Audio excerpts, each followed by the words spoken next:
എബ്രായ ലേഖനം 12-ാം അധ്യായത്തിൻ്റെ 1-ാമത്തെ വാക്യം.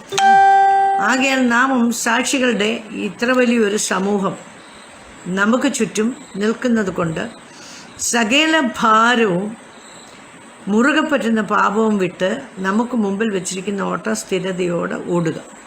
അപ്പോൾ 11-ാം അധ്യായത്തിൽ വിശ്വാസവീരന്മാരുടെ ഒരു പട്ടിക പറയുന്നുണ്ട്. അതിനകത്ത് അവർ കഷ്ടമനുഭവിച്ചവരെ കുറിച്ച് പറയുന്നുണ്ട്, ഈർച്ചവാളയിൽ അറക്കപ്പെട്ടവരെ കുറിച്ച് പറയുന്നുണ്ട്. ഇങ്ങനെ ഒത്തിരി കാര്യങ്ങൾ പറഞ്ഞിട്ട് അങ്ങനെ ഒരു വലിയ കൂട്ടം വിശ്വാസവീരന്മാരെ നമ്മുടെ ചുറ്റും നിൽക്കുമ്പോൾ പറയുകയാണ്, ആകയാൽ നാമും സാക്ഷികളുടെ ഇത്ര വലിയൊരു സമൂഹം നമുക്ക് ചുറ്റും നിൽക്കുന്നത് കൊണ്ട് സകല ഭാരവും മുറുകെ പറ്റുന്ന പാപവും വിട്ട് നമുക്ക് മുമ്പിൽ വെച്ചിരിക്കുന്ന ഓട്ടം സ്ഥിരതയോടെ ഓടുക. അപ്പം 2 കാര്യങ്ങൾ ഓടണമെങ്കിൽ 2 കാര്യങ്ങളാണ് ഇവിടെ പറഞ്ഞിരിക്കുന്നത്. ഇന്ന് നമ്മുടെ മുമ്പിൽ ഒരു ഓട്ടം വെച്ചിരിക്കുന്നുണ്ട്.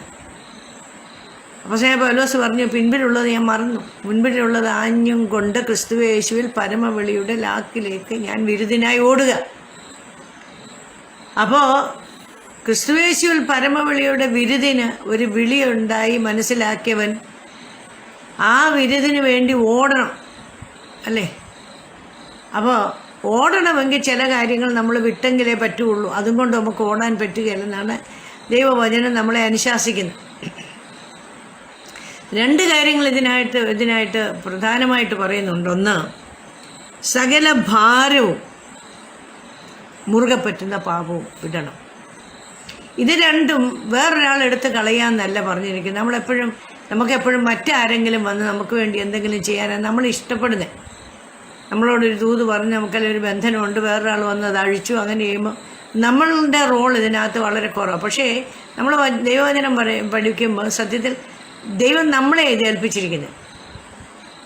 കർത്താവ് ശിഷ്യന്മാരോട് പറഞ്ഞു, പാമ്പിനെയും തേളിനെയും ശത്രുവിൻ്റെ സകല ബലത്തെയും ചവിട്ടുവാൻ ഞാൻ നിങ്ങൾക്ക് അധികാരം തന്നിരിക്കുന്നു. ഒന്നും നിങ്ങൾക്ക് ഒരിക്കലും ഒരു ദോഷം വരുത്തുകയില്ല. അപ്പോൾ അധികാരം കൈമാറി കാൽവറി ക്രൂശിൽ ഏദൻ പർദീസയിൽ നഷ്ടപ്പെട്ട അധികാരം മടക്കിയെടുത്ത് മാനവകുലത്തിന് കൈമാറുമ്പോൾ ആ ചവിട്ടേണ്ടത് നമ്മുടെ ജോലിയാണ്. അപ്പം നമ്മൾ ചെയ്യേണ്ടത്, നിങ്ങൾ ഭൂമിയിൽ കെട്ടിയാൽ ഞാൻ സ്വർഗത്തിൽ കെട്ടും, നിങ്ങൾ ഭൂമിയിൽ അഴിച്ചാൽ ഞാൻ സ്വർഗത്തിൽ അഴിക്കും. അപ്പം നമ്മൾ കെട്ടേണ്ടത് നമ്മൾ കെട്ടണം. നമുക്കെപ്പോഴും മറ്റാരെങ്കിലും ചെയ്യാനാണ് നമ്മൾ ആഗ്രഹിക്കുന്നത്. നോ, അതിൻ്റെ അകത്തൊരു പ്രധാന റോള് നമ്മുടേത് തന്നെയാണ്.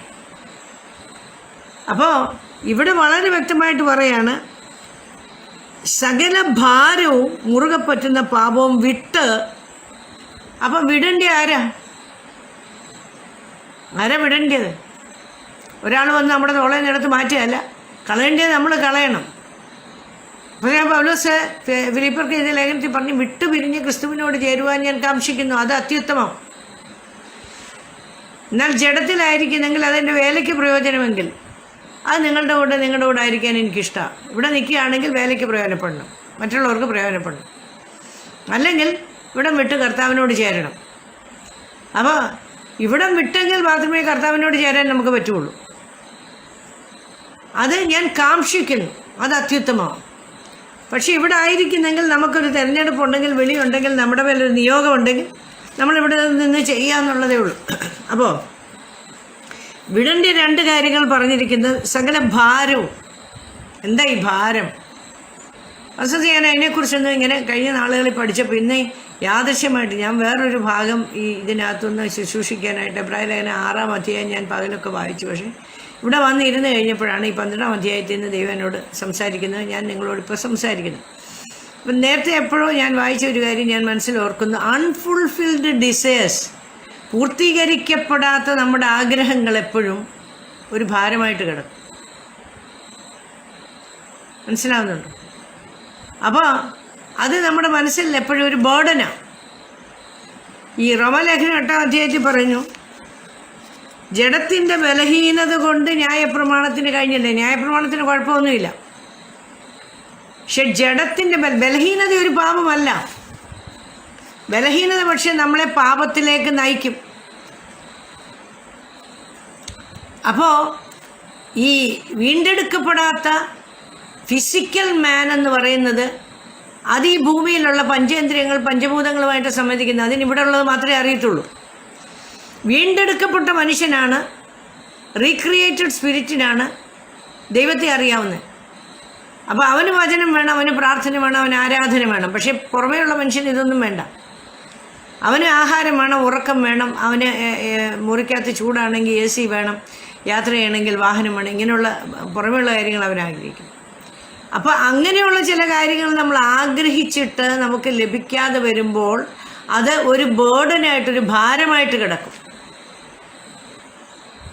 മാതാപിതാക്കൾക്കറിയാം മക്കളെ വിവാഹം കഴിച്ചയച്ചു, അപ്പോൾ അവർക്ക് എന്തെങ്കിലും ഒന്ന് ചെയ്യണം, അല്ലെങ്കിൽ മോളെ പ്രസവത്തിന് കൊണ്ടുവരുമ്പോൾ ഇന്നത് ചെയ്യണം, അല്ലെങ്കിൽ പ്രസവിച്ച് കൊണ്ടാക്കുമ്പോൾ ഇന്നത് ചെയ്യണമെന്ന് അവരുടെ ഒരു ഹൃദയത്തിലൊരു ആഗ്രഹമുണ്ടെങ്കിൽ അത് നടക്കാതിരിക്കുമ്പോൾ അതൊരു ഭാരമായിട്ടാണ് വരുന്നത്. അപ്പോൾ പൂർത്തീകരിക്കാത്ത ആഗ്രഹങ്ങൾ, അഭിലാഷങ്ങൾ എന്നും ഒരു ഭാരമാണ്. അപ്പോൾ അത് നമ്മൾ വിടണമെന്ന് പറഞ്ഞാൽ നമുക്ക് ആഗ്രഹമുണ്ട്, പക്ഷെ നമ്മൾ ദൈവകാര്യങ്ങൾ ഏൽപ്പിക്കുക, ദൈവം അതിന് അവസരം തരികയാണെങ്കിൽ ചെയ്യാമെന്നുള്ള, അല്ലാതെ അതിനെക്കുറിച്ച് വറീഡാകാനോ കൺസേൺഡ് ആകാനോ പോയാൽ അത് നമ്മുടെ ക്രിസ്തീയ ജീവിതത്തിൻ്റെ, നമ്മുടെ ഓട്ടത്തിൻ്റെ താളം തെറ്റിക്കും. ഞാൻ പല പ്രാവശ്യം പലയിടത്ത് പറഞ്ഞിട്ടുള്ള ഒരു ഉദാഹരണം ഞാൻ പറയും. വലിയൊരു സ്പ്രിൻ്റർ, ഒരു ഓട്ടക്കാരനുണ്ട്, വലിയൊരു ധനികയായൊരു സ്ത്രീ ഉണ്ടായിരുന്നു. ആ സ്ത്രീ പറഞ്ഞു ഞാൻ ഇവനെ തോൽപ്പിക്കാം. അവർ പറഞ്ഞു ഒരിക്കലും നടക്കത്തില്ല, കാര്യം അവൻ അതുപോലെ ഒരു വലിയ ഓട്ടക്കാരൻ. അവൾ പറഞ്ഞു നിങ്ങൾ മാച്ച് സെറ്റ് ചെയ്തു, ഞാൻ അവനെ തോൽപ്പിക്കാമെന്ന് പറഞ്ഞു. അവർ പറഞ്ഞു നീ മണ്ടത്തരാ പറയുന്നത്, കാര്യം അവൻ അത്ര വലിയൊരു ഓട്ടക്കാരൻ, അവനെ തോൽപ്പിക്കാൻ ആർക്കും പറ്റുന്നില്ല. അവൾ പറഞ്ഞു എനിവേ നിങ്ങൾ ചെയ്യും. അങ്ങനെ വലിയൊരു മാച്ച് സെറ്റ് ചെയ്തു, ട്രാക്കെല്ലാം ഇട്ടു, രണ്ടുപേരും നിന്നു, റഫറി വിസിലടിച്ചു, ഓടാൻ തുടങ്ങി. ഒറ്റ കുതിപ്പിന് ഇവൻ മുമ്പിൽ കയറി. അപ്പോൾ അവൾ എന്ത് ചെയ്തെന്ന് വെച്ചാൽ പോക്കറ്റിൽ നിന്നൊരു ഡയമണ്ട് എടുത്ത് അവൻ്റെ മുമ്പിൽ ആ ട്രാക്കിലേക്ക് ഇട്ടു. അപ്പോൾ ട്രാക്കിൽ അവൻ ഓടി വരുന്ന ട്രാക്കിൽ ഒരു ഡയമണ്ട് കിടന്ന് തിളങ്ങുന്ന കണ്ടപ്പോൾ അവൻ പെട്ടെന്ന് ഓട്ടത്തിൻ്റെ സ്പീഡ് കുറച്ചു, അത് പതിയെ എടുത്തു, അവൻ്റെ പോക്കറ്റിലിട്ടു. അപ്പോൾ അവന് കോൺഫിഡൻസ് ഉണ്ട്, അവൻ എപ്പോഴാണെങ്കിലും ഓടിയെത്തുമെന്നുള്ളത്. ആ സമയം കൊണ്ട് ഇവൾ ഓടി അവൻ്റെ ഒപ്പം എത്തി. പിന്നെ അവൻ പിന്നെയും മുന്നോട്ട് കുതിച്ചു. അടുത്ത ലീപ്പ് വന്നപ്പോഴത്തേക്ക് അവൾ ഇതുപോലെ അടുത്ത ഡയമണ്ട് ഇട്ടു. ചുരുക്കി പറയട്ടെ, ലാസ്റ്റ് ഫിനിഷിംഗ് ലൈനിൽ വരുന്നതിന് മുമ്പ് അവൾ ലാസ്റ്റ് ഡയമണ്ട് ഇട്ടു. ഇവനതെടുക്കുന്ന നേരത്തിന് ഇവൾ ഓടി ഫിനിഷിംഗ് ലൈനിൽ എത്തി. അപ്പം നമ്മുടെ ഓടുന്ന ട്രാക്കിനകത്താണ് ഒരു സാധനം നമ്മുടെ ഓട്ടത്തെ ഓട്ടം തികയ്ക്കാതെ, അല്ലെ ഓട്ടം തെറ്റിക്കാൻ, അല്ലെ ബിരുദ പ്രാപിക്കാതിരിക്കാൻ വേണ്ടി ശത്രു ചെയ്യുന്നത്. നമ്മൾ പെന്തക്കോസ് അനുഭവം ഉള്ളവരെപ്പോഴും എല്ലാത്തിനും പിശാച് എന്ന് പറയും. കർത്താവ് പറയും നിങ്ങൾ പാമ്പിനെ പോലെ ബുദ്ധിയും പ്രാവിനെ പോലെ നിഷ്കളതയും ഉള്ളവരായിരിക്കും. അപ്പം നമ്മുടെ ഓട്ടത്തിന് തടസ്സമായി വരുന്നു എന്നറിഞ്ഞാൽ അതിനെ വിടേണ്ടത് നമ്മളാണ്. ഇന്ന് ഈ കാലഘട്ടത്തിന് എല്ലാവരും ശുശ്രൂഷിക്കുന്നതിന് വിരുദ്ധമായി മറ്റൊരു വിധത്തിലാണ് ഞാൻ പറയുന്നത്. കാരണം കർത്താവിൻ്റെ വരവ് ഏറ്റവും സമീപമായി. കാഹളം ധ്വനിച്ചിട്ട് നാം എടുക്കപ്പെടുന്നില്ലെങ്കിൽ വാട്ട് ഇസ് എ പോയിന്റ്? അനുഗ്രഹം പറഞ്ഞിട്ട് പാരലായിട്ട് വേറൊരു ഇത് പോവുക. നമ്മളെ പിന്നെ ഈ ഭൗതിക തലത്തിൽ പിടിച്ചു നിർത്തിയിട്ട് കാറ് വേണം, വീട് വേണം, ദൈവം അനുഗ്രഹിക്കും, കവിഞ്ഞൊഴുകുന്ന അനുഗ്രഹമാണെന്ന് പറയുന്നത് സത്യം തന്നെ. അനുഗ്രഹത്തിൻ്റെ ദൈവം അബ്രഹാമിനെ വിളിച്ചിറക്കി, അബ്രഹാമിനെ നോക്കിക്ക് എന്തെല്ലാം ധനം കൊടുത്തു. ദൈവത്തെ അറിഞ്ഞവരാരും എന്തായാലും പറഞ്ഞേ അവർ ഒന്നിനൊന്ന് മെച്ചമേ ആയിട്ടുള്ളൂ. പക്ഷെ മുമ്പേ അവൻ്റെ രാജ്യവും നീതിയും അന്വേഷിപ്പിൻ, അതോടുകൂടി ഇതൊക്കെ നിങ്ങൾക്ക് കിട്ടും. അപ്പം ആദ്യമേ നമ്മളുടെ ഓട്ടം സ്ഥിരതയോടെ ഓടുക. സ്റ്റെഡ്ഫാസ്റ്റ്, സ്ഥിരത എന്ന് പറയുന്നതാണ്. കൺസിസ്റ്റൻസി വേണം. ഒരു കാര്യം ചെയ്യുന്നത് കാടാറ് മാസം നാടാറ് മാസം എന്ന് പറഞ്ഞ പോലെ 2 ആഴ്ച ഭയങ്കര ആത്മീയമാണ്, പിന്നെ അടുത്ത 4 ആഴ്ച പിന്നെ അങ്ങനല്ല. അതിരാവിലെ ഉണരുന്ന ഒരു ശീലമുണ്ടെങ്കിൽ, അതിരാവിലെ ഉണരുന്ന ഒരു ശീലമില്ലെങ്കിൽ തന്നെ ഒരു ശീലം ഉണ്ടാക്കി രാവിലെ ഇരുന്ന് പ്രാർത്ഥിക്കുക, വചനം ധ്യാനിക്കുക. അത് നമ്മുടെ ഒരു ശീലമായി കഴിഞ്ഞാൽ അത് സ്ഥിരമായിട്ട് നമ്മൾ ചെയ്യും. ഈ പിശാചെന്ന് പറയുന്നത് എന്താണെന്ന് പറഞ്ഞാൽ ആ നെഗറ്റീവ് സ്പിരിറ്റ് ചെയ്യുന്ന ഒരു കാര്യം എന്താണെന്ന് ചോദിച്ചാൽ അത് വളരെ തന്ത്രപൂർവ്വം ബാഡ് ഹാബിറ്റ്സ് അല്ലെ ട്രെയ്റ്റ്സ് നമ്മളെ കൊണ്ടിടും. 10 മണി വരെ കിടന്നുറങ്ങും, അല്ലെങ്കിൽ 9 വരെ കിടന്നുറങ്ങും, പെട്ടെന്ന് ചാടി എഴുന്നേറ്റ് സ്വത്രം പറഞ്ഞ് എഴുന്നേറ്റ് ഓടുക. ഇത് നമ്മൾ ശീലമായി കഴിഞ്ഞാൽ നമ്മളെന്നും അത് തന്നെ ചെയ്യും. അപ്പം ശീലങ്ങൾ ഉണ്ടാക്കുമ്പം അത് നമ്മുടെ ക്രിസ്തീയ ജീവിതത്തിന്, നമ്മുടെ ഓട്ടത്തിനെ ആ തികയ്ക്കത്തക്കവണ്ണമുള്ള ഒരു സ്ഥിരത ഉണ്ടാകണം നമ്മുടെ ഹാബിറ്റ്സിനകത്ത്. അപ്പോൾ ഒന്ന് പൂർത്തീകരിക്കാത്ത അഭിലാഷങ്ങൾ അത് വിട്. ഇന്ന് കാഹളം ധ്വനിച്ചാൽ, ഇന്ന് കർത്താവ് വന്നാൽ, ഞാൻ എടുക്കപ്പെട്ടില്ലെങ്കിൽ എന്തെല്ലാം ഉണ്ടെങ്കിലും അതിനകത്ത് കാര്യമില്ല. അപ്പോൾ ഓരോ സെക്കൻഡിലും നമ്മുടെ ബാലൻസ് ഷീറ്റ് സെറ്റിൽ ചെയ്ത് പോകുമ്പോൾ നമ്മളിപ്പോൾ പലതിനെക്കുറിച്ച് പറയണ്ട, അയ്യോ എനിക്കത് നടന്നില്ലല്ലോ, ഇത് നടന്നില്ലല്ലോ, അങ്ങനെ ചെയ്തില്ലല്ലോ, ആ വസ്തു എഴുതിക്കാൻ പറ്റിയില്ലല്ലോ, വീട് പണി തീർക്കാൻ പറ്റിയില്ല. ഇതൊക്കെ നമുക്ക് ആവശ്യമാണ്, അല്ലെന്ന് ഞാൻ പറയുന്നില്ല. പക്ഷേ it should not be your concern. അത് നിൻ്റെ ഒരു ഭാരമായിട്ട് മാറില്ല. നിന്നെ നടത്തിയ ഒരു ദൈവമുണ്ട്, നിന്നെ പരിപാലിക്കുന്ന ഒരു ദൈവമുണ്ട്. തക്ക സമയത്ത് അവൻ നമ്മളെ ചെയ്യും. അവൻ്റെ ബലമുള്ള കൈക്കഴിഞ്ഞാൽ നമ്മൾ താണിരിക്കും. അവൻ തക്ക സമയത്ത് എന്നെ ഉയർത്തും. അപ്പം അവിടെ അങ്ങനെ ചിന്തിച്ചിട്ട് അതിനെക്കുറിച്ച് അങ്ങ് കൺസേൺഡ് ആകാതിരിക്കുക. അതാണ് ആ ഭാരം വിടുക എന്ന് പറഞ്ഞത്. പൂർത്തീകരിക്കാത്ത ആഗ്രഹങ്ങളോ അഭിലാഷങ്ങളെ, അത് നിൻ്റെ കൺസേൺ. അതിനെക്കുറിച്ച് നീ ഇങ്ങനെ മനോഭാരമുള്ളവർ, മനോവ്യസനമുള്ളവരായിട്ട് അല്ലെ അതിനെക്കുറിച്ച് ചിന്താകുലപ്പെടുന്നത് വിട്ടിട്ട്, അത് വേണ്ടെന്നല്ല പറയുന്നത്. നിനക്ക് വീട് വേണം, നിനക്ക് കാറ് വേണം, നിനക്ക് ജോലി വേണം, ഇതെല്ലാം ആവശ്യമാണ്. പക്ഷെ അതിനെക്കുറിച്ച് കൺസേൺഡ് ആകുന്ന ഒരു ആറ്റിറ്റ്യൂഡ് ഉണ്ടല്ലോ. പണ്ടൊരിക്കലൊരു കാക്കാലൻ എന്ന് പറഞ്ഞാൽ കുരങ്ങനെ കൊണ്ട് നടത്തും കളിപ്പിക്കുന്നതാണ്. അവന് രാവിലെ എഴുന്നേറ്റപ്പം കുരങ്ങനെ കൊണ്ട് നടന്ന് കളിപ്പിച്ച് കിട്ടുന്ന പൈസ കൊണ്ട് അവൻ ഉപജീവനം കഴിക്കുന്നു. രാവിലെ അവൻ എഴുന്നേറ്റ് നോക്കിയപ്പോൾ കുരങ്ങ് കൂട്ടിനകത്ത് ചത്ത് കിടക്കും. അപ്പോൾ അവനിങ്ങനെ താടിക്ക് കൈവച്ചിട്ട് ഇനി എന്തോ കൊടുക്കും എന്ന് പറഞ്ഞ പോലെ നമ്മൾ നേരം വെളുത്താൽ അയാൾ ഇനി എന്തോ കൊടുക്കുമെന്ന് ചിന്തിക്കാതെ leave it in the hands of God. ദൈവത്തിൻ്റെ കാര്യങ്ങളിൽ ഏൽപ്പിക്കുക, സ്തോത്രത്തോട് ഏൽപ്പിക്കുക. ദൈവം വഴി തുറക്കും. അപ്പോൾ നമ്മൾ ഒരു ഓട്ടം തികയ്ക്കണമെങ്കിൽ, അതിനകത്ത് സ്ഥിരതയോട് നിൽക്കണമെങ്കിൽ, ഒന്ന് നമ്മുടെ അൺഫുൾഫിൽഡ് ഡിസയേഴ്സിനെ കുറിച്ച്, അല്ലെ പൂർത്തീകരിക്കാത്ത അഭിലാഷങ്ങളെക്കുറിച്ച്, ചെയ്തെടുക്കാൻ കഴിയാത്ത കാര്യങ്ങളെക്കുറിച്ചുള്ള ബേർഡൻ, അതങ്ങ് വിടുക. ഭാരം ഷോൺ ബേർഡൻ യു. ദൈവത്തിൻ്റെ കാര്യങ്ങൾ ഏൽപ്പിക്കുക. സകല സ്തോത്രത്തോടെ അവനോട് പറയുക. അവനറിയാം നിനക്ക് എന്ത് വേണം, എപ്പോൾ വേണം, അത് ദൈവത്തിനറിയാം. God knows. നിന്റെ നിശ്വാസങ്ങൾ അറിയുന്ന ഒരു ദൈവമുണ്ട്. എൻ്റെ ജനത്തിൻ്റെ കഷ്ടത ഞാൻ കണ്ടു.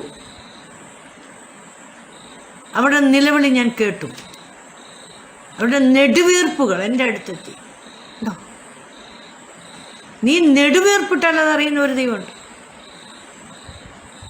ആ ദൈവത്തിന് നമ്മുടെ ആവശ്യങ്ങൾ അറിയാം. അവൻ്റെ സമയത്തിന് വേണ്ടി വെയിറ്റ് ചെയ്യണം. അത് ഹാങ് ഓൺ ചെയ്യുന്നതാണ് അതിനകത്ത് ഏറ്റവും വലിയ വിഷയം.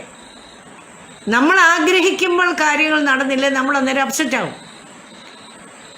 ദൈവം അത് ചെയ്യുന്നവരെ പിടിച്ചു നിൽക്കാനുള്ള കൃപയാണ് വേണ്ടി.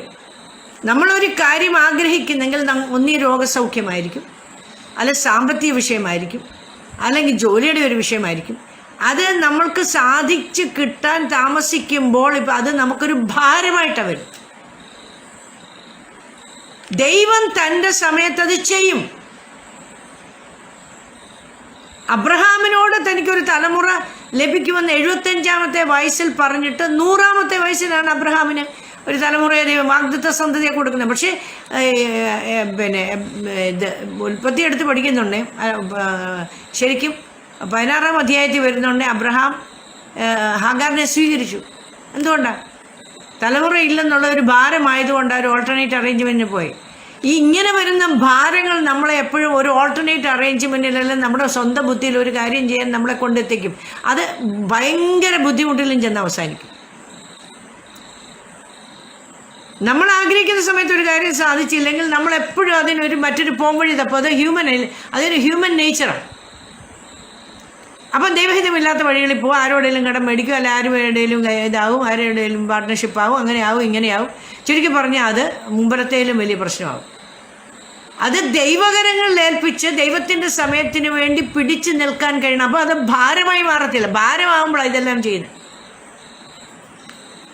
അപ്പോൾ സകല ഭാരവും മുറുകെ പറ്റുന്ന പാപവും. മുറുകെ പറ്റുന്ന പാപം എന്ന് പറഞ്ഞാൽ നമുക്കറിയാം, ഈ നമ്മുടെ ഹ്യൂമൻ നേച്ചറിൽ ദർ ആർ സർട്ടൻ തിങ്സ് നമ്മൾ മാനുഷികമായി ഇഷ്ടപ്പെടുന്ന കാര്യങ്ങളുണ്ട്, വിച്ച് ഈസ് നോട്ട് ബിബ്ലിക്കലി അല്ലെങ്കിൽ ദൈവവചന പ്രകാരം ശരി, അല്ലെങ്കിൽ നമ്മൾ ഇഷ്ടപ്പെടുന്ന കാര്യമുണ്ട്. അത് ചില ഹാബിറ്റ്സാണ് നമ്മുടെ. അത് നമ്മൾ വിടണം. അത് നമ്മൾ വിട്ടാലും നമ്മളെ വിടാത്ത ചില സാധനങ്ങളുണ്ട്. ഞാൻ ദൈവകൃപ വന്നിട്ട് ഏകദേശം 22 വർഷമായി. ഇപ്പോഴും അറിയാതെ പിന്നെ ഒരു വയലാറിൻ്റെ ഒരു പാട്ട് കേട്ടാൽ നമ്മൾ പെട്ടെന്ന് ഒന്ന് ശ്രദ്ധിക്കും. കാര്യം എവിടെയോ നമ്മുടെ ഓർമ്മയിൽ കിടക്കുന്ന ഒരു സാധനം.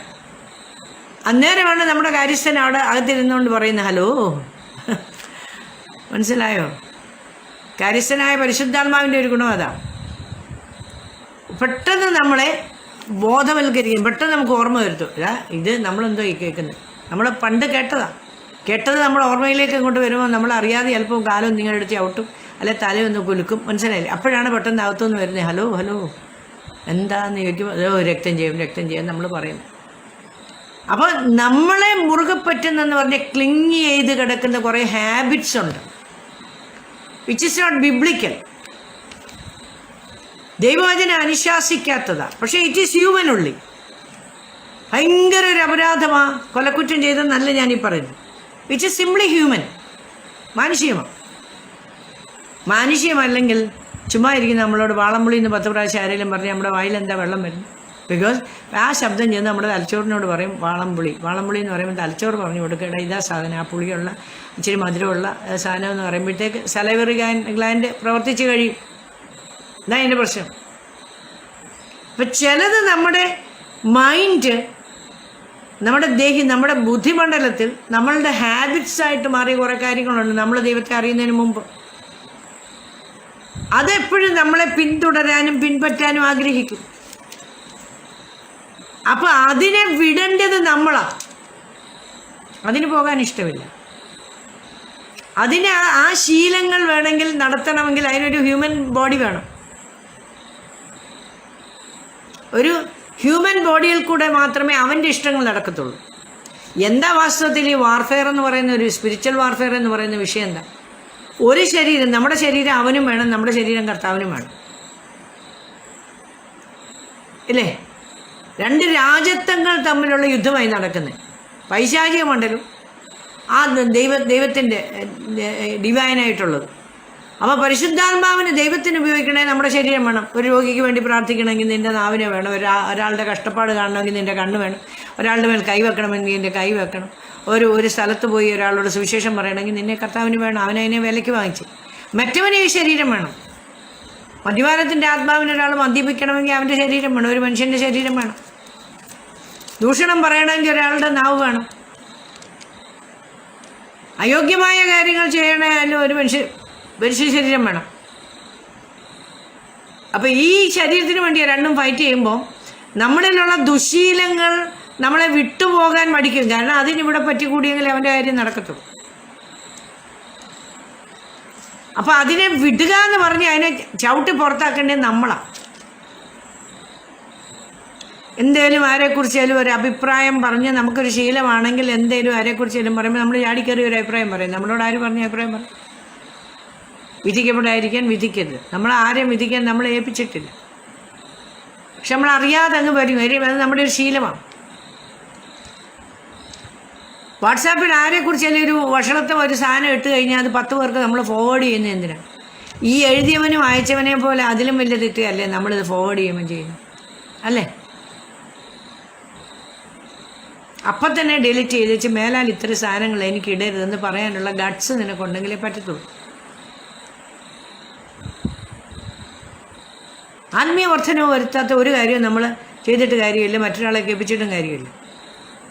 നമ്മൾ വേറൊരാളുമായിട്ട് ഇടപെടുമ്പോൾ അവർക്ക് ആത്മീയ വർധനവ് വരണം, അല്ലെങ്കിൽ എന്താ? അപ്പം വിട്ടുകളയേണ്ടതുണ്ട് ശീലങ്ങൾ, ഡിസയേഴ്സ്. അതിനെ നമ്മളാണ് വിടേണ്ടത്, അത് നമ്മളെ വിടത്തില്ല. ഇത് രണ്ടും വിട്ടെങ്കിലേ നമ്മുടെ ഓട്ടം സ്ഥിരതയോടെ ഓടാൻ പറ്റത്തുള്ളൂ. ഓടുന്നത് ഈ ഞാൻ മുമ്പേ പറഞ്ഞ പോലെ കാടാറ് മാസം നാടാറ് മാസം എന്ന് പറഞ്ഞ് ഓടാനല്ല. ഓടുന്ന ഓട്ടം സ്ഥിരതയോടോടണം. ആദ്യം ഒരു 100 മൈൽ സ്പീഡിൽ ഓടി, പിന്നെ അത് കഴിഞ്ഞാൽ പിന്നെ ഒരു 25 മൈലിലോടി, പിന്നെ ഇടയ്ക്ക് കയറി 45 മൈൽ ഓടാനല്ല. നമ്മൾ ഓടുന്ന ഓട്ടം സ്ഥിരതയോട്, അത് സ്റ്റെഡ്ഫാസ്റ്റ് ആയിരിക്കണം. പ്രാർത്ഥനയിൽ സ്ഥിരത കാണിക്കണം, ദൈവവചനം വായിക്കുന്നതിൽ സ്ഥിരത കാണിക്കണം, സുവിശേഷം പറയുന്നതിൽ സ്ഥിരത കാണിക്കണം, മറ്റുള്ളവർക്ക് വേണ്ടി പ്രാർത്ഥിക്കുന്നതിനകത്ത് സ്ഥിരത കാണിക്കണം. കുറേ കാര്യങ്ങൾ നമ്മൾ ചെയ്യുന്നത് അതിനകത്ത് സ്ഥിരത വേണം. ചില ദിവസം എല്ലാവർക്കും വേണ്ടി ഒന്ന് ഓർത്ത് പ്രാർത്ഥിച്ചു, പിന്നെ അവരെ മറന്നുപോയി. അയ്യോ കർത്താവ് ഓർക്കാൻ മറന്നുപോയി, അവരെ ഓർത്ത് പ്രാർത്ഥിക്കും നമ്മൾ പറയും. നമ്മൾ ആരെങ്കിലും പറഞ്ഞോണ്ട് ഞാൻ പ്രാർത്ഥിച്ചോളാം എന്ന് പറയും, പക്ഷെ നമ്മൾ പ്രാർത്ഥിക്കും. നമ്മളാ പറയുന്ന ഒരു ശീലമാണ് നമ്മുടെ, പ്രാർത്ഥിച്ചോളാം, പക്ഷെ നമ്മൾ എത്ര പേർക്ക് വേണ്ടി പ്രാർത്ഥിക്കും പറ. യോബ് തൻ്റെ സ്നേഹിതന്മാർക്ക് വേണ്ടി പ്രാർത്ഥിച്ചപ്പോൾ അവൻ്റെ സ്ഥിതിക്ക് ഭേദം വന്നു. അപ്പം നമുക്കറിയാവുന്ന ഭാരം അനുഭവിക്കുന്ന വിശേഷ കർത്തദാസന്മാർ ഒരുപാട് പേര് പ്രയാസത്തിലൂടെ പോകുന്നുണ്ട്. നോർത്ത് ഇന്ത്യയിൽ ഒത്തിരി പേഴ്സിക്യൂഷൻ നടക്കുന്നുണ്ട്. അപ്പം നമ്മുടെ ലൈഫിൽ ഇങ്ങനെയുള്ള കാര്യങ്ങൾ, സകല ഭാരവും മുറുകെ പറ്റുന്ന പാപവും വിടുക എന്ന് പറയുന്നത് നമ്മളാണ് ചെയ്യേണ്ടത്. ആരും നമ്മുടെ കയ്യിൽ നിന്ന് എടുത്തു മാറ്റിയാലും ഇതെനിക്ക് വേണ്ട, കുടഞ്ഞു കളയണം. കുടഞ്ഞു കളയണം. ചില സ്നേഹബന്ധങ്ങൾ അത് നമുക്ക് ദോഷം ചെയ്യുമെങ്കിൽ അതിനെ വിടണം. നമ്മളത് വേണ്ടാന്ന് വെക്കണ്ടേ. നിൻ്റെ ആത്മീയത്തെ നഷ്ടപ്പെടുത്തുന്നതാണ്, നിൻ്റെ ആത്മീയ വളർച്ചയെ നഷ്ടപ്പെടുത്തുന്നതാണ്, അത് ദോഷം ചെയ്യുന്നതാണെങ്കിൽ അങ്ങനെ ഒരു ബന്ധം വേണ്ട. ബന്ധനങ്ങളാവണ്ട, അത് വേണ്ടാന്ന് വെക്കേണ്ടത് നീയാ. അപ്പോൾ വിടേണ്ടതിനെ നമ്മൾ വിടണം. എന്നിട്ട് വിശ്വാസത്തിൻ്റെ നായകനും പൂർത്തി വരുത്തുന്നതിനുമായി യേശുവിനെ നോക്കുക. അപ്പോൾ നമ്മൾ പറയും അവരങ്ങനെ ചെയ്തു, അവരിങ്ങനെ ചെയ്തു, ആ പാസ്റ്റർ ഇങ്ങനെ ചെയ്തു, ഈ പാസ്റ്റർ ഇങ്ങനെ ചെയ്തു, ആ സഭയിൽ. ഇതൊന്നും നമ്മുടെ വിഷയമല്ല.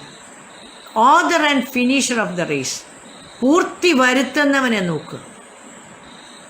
മനസ്സിലാകുന്നുണ്ട്? വീണവനെ നോക്കാനല്ല പറഞ്ഞത്. വിശ്വാസത്തിൻ്റെ നായകനും പൂർത്തി വരുത്തുന്നവനുമായ യേശുവിനെ നോക്കുക. അവൻ തൻ്റെ മുമ്പിൽ വെച്ചിരുന്ന സന്തോഷമോർത്ത് അപമാനം അലക്ഷ്യമാക്കി ക്രൂശിനെ സഹിച്ചു.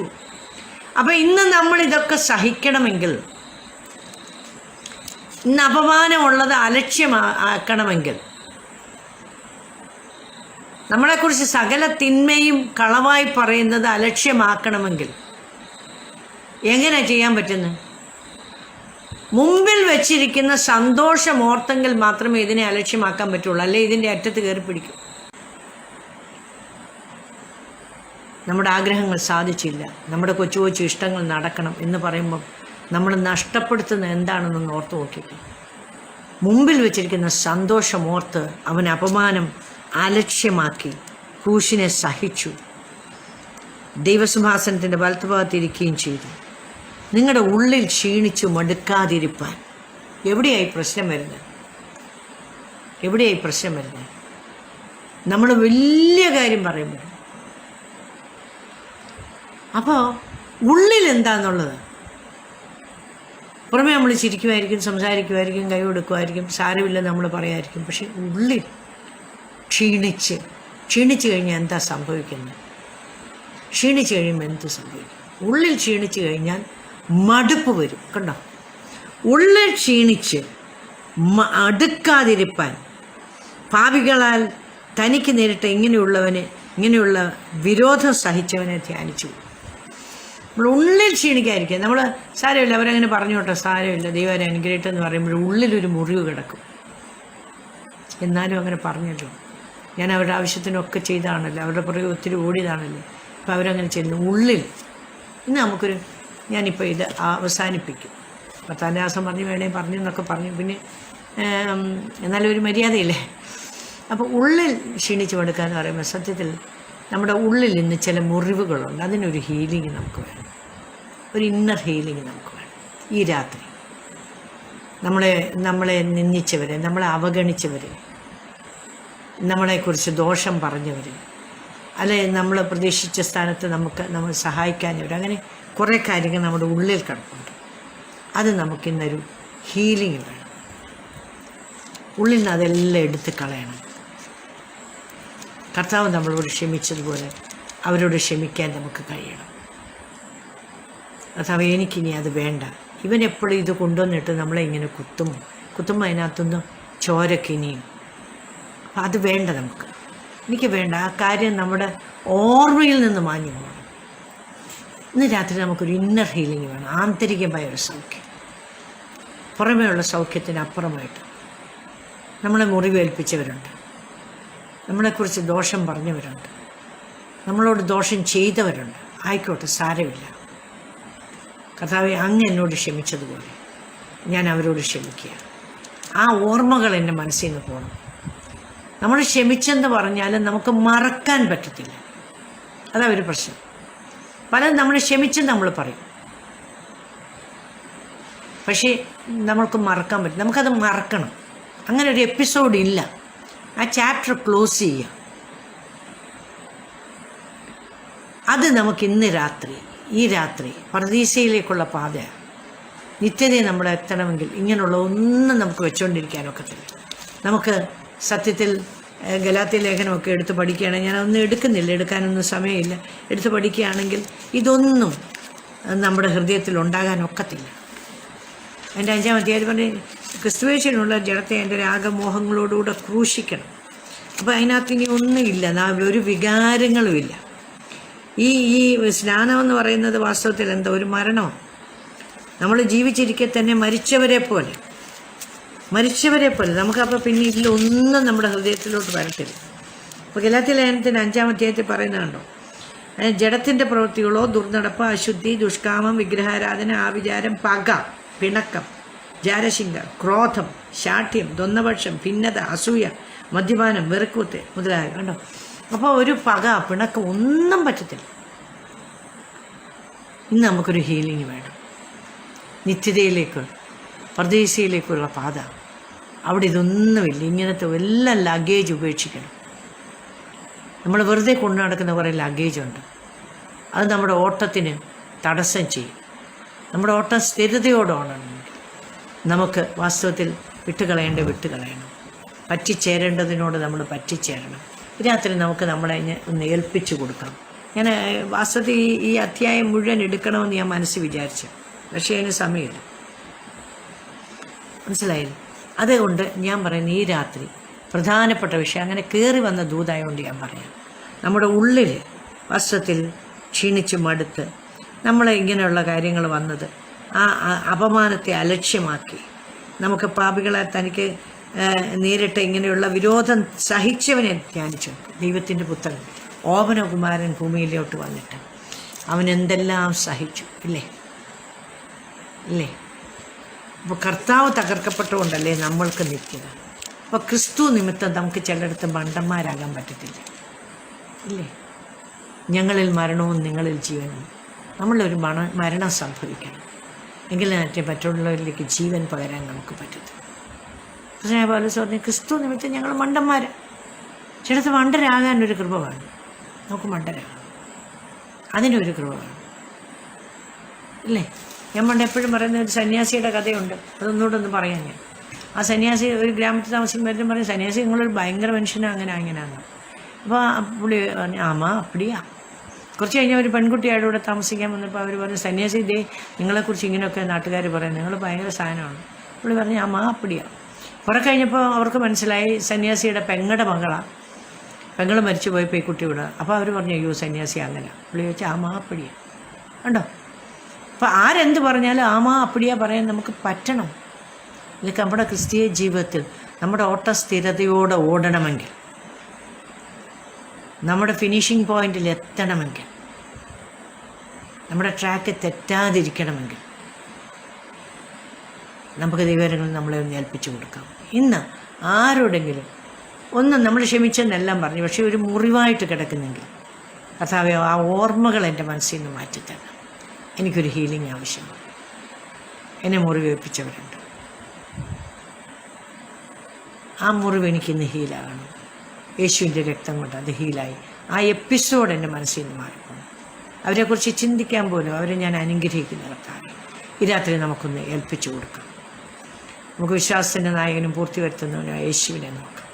ഞാൻ മുമ്പിൽ വെച്ചിരുന്ന സന്തോഷമോർത്ത് അപമാനം അലക്ഷ്യമാക്കിയെങ്കിൽ നമുക്ക് പാപികളാൽ അങ്ങനെയുള്ള കഷ്ടം സഹിച്ച കർത്താവിനെ ധ്യാനിച്ചുകൊണ്ട് നമ്മുടെ സന്തോഷം, ആ വരാനുള്ള സന്തോഷമോർത്ത് നമ്മുടെ അപമാനങ്ങളെ നമുക്ക് അലക്ഷ്യമാക്കി മുറുകെ പറ്റുന്ന പാപവും സകല ഭാരവും വിട്ടിട്ട് നമ്മുടെ ഓട്ടം ഒന്ന് സ്ഥിരതയോടെ ഓടാൻ, സ്റ്റഡ്ഫാസ്റ്റായിട്ട് ഓടാൻ ദൈവകരങ്ങളിൽ നമുക്ക് നമ്മൾ ഏൽപ്പിച്ചു കൊടുക്കാം. നമുക്കൊന്ന് ഏൽപ്പിച്ചു കൊടുക്കാം. കർത്താവിൻ്റെ പേരെ കാഹളം തുനിക്ക് ഏത് സമയത്തും കാഹളം തുനിച്ചാൽ കർത്താവ് തൻ ഗംഭീരതാത്തോടും പ്രധാന ദ്വന്ദ്വ ശബ്ദത്തോടും ദൈവത്തിൻ്റെ കാഹളത്തോടും കൂടെ ഇറങ്ങി വരും. ഇന്ന് ക്രിസ്തുവിൽ മരിച്ചവർ ഒന്നാമത് ഉയർത്തുക, പിന്നെ ജീവനോടിരിക്കുന്ന നാം കണ്ണിമയ്ക്കുന്ന നേരം കൊണ്ട് ഉണ്ട് രൂപാന്തരപ്പെട്ട് മേഘങ്ങളിൽ എടുക്കപ്പെടും. നമുക്കതിന് ഒരുങ്ങാം. നമ്മുടെ കർത്താവിൻ്റെ വരവിന് വേണ്ടി ഒരുക്കാം. ഇങ്ങനൊരു സൗഭാഗ്യം അനേകർക്ക് ലഭിക്കാത്ത ഭാഗ്യം നമുക്ക് ദൈവം വെച്ച് നീട്ടിയുണ്ട്. ഇത്ര വലിയ രക്ഷ ഗണ്യമാക്കാതെ പോകും. നമുക്ക് ലഭിക്കാത്ത പലതുണ്ട്, ആഗ്രഹിച്ചിട്ട് നടക്കാത്ത പലതുണ്ട്, നമ്മൾ പ്രതീക്ഷിക്കാത്ത പലതും നമ്മൾ അനുഭവിച്ചത്. ഇതെല്ലാം നമുക്കൊന്ന് വിടാം. സകല ഭാരവും മുറുകെ പറ്റുന്ന പാപവും വിട്ടിട്ട് നമ്മുടെ ഓട്ടം ഒന്ന് സ്ഥിരതയോടെ ഓടാം. നമുക്ക് സ്റ്റെഡ് ഫാസ്റ്റായിട്ട് സ്ഥിരമായിട്ട് ഓടാൻ ദൈവരങ്ങളിൽ നമ്മളെ തന്നെ ഒന്ന് ഏൽപ്പിച്ചു കൊടുക്കാം. ഒരു നിമിഷം ഞാൻ നിങ്ങൾക്ക് വേണ്ടി പ്രാർത്ഥിക്കാം. നിങ്ങൾ നിങ്ങളുടെ പ്രാർത്ഥനയിൽ എന്നെ ഓർക്കണം. ലാസ്റ്റ് റൗണ്ട് ഒരു ഓട്ടം ഓടിയിട്ട് എനിക്ക് വേഗം പോകണം എൻ്റെ അപ്പൻ്റെ അടുത്തേക്ക്. ഞാനും അത് ആഗ്രഹിക്കുകയാണ്. അവസാന ശ്വാസം വരെ എൻ്റെ യേശുവിനെക്കുറിച്ച് പറഞ്ഞിട്ട് നിത്യതയിലെത്താൻ ഞാൻ കുതിച്ചിരിക്കുക. ഈ ലോകം നശ്വരമാണ്, ഒന്നും നിലനിൽക്കുന്നില്ല. നിലനിൽക്കുന്ന ഒരു നഗരം നമുക്ക് അവിടെ ഉണ്ട്. അവിടെ പോകാൻ വേണ്ടി നമുക്ക് ഒരുങ്ങാം. ഈ രാത്രി നമ്മൾ ഏൽപ്പിച്ചു കൊടുക്കാം.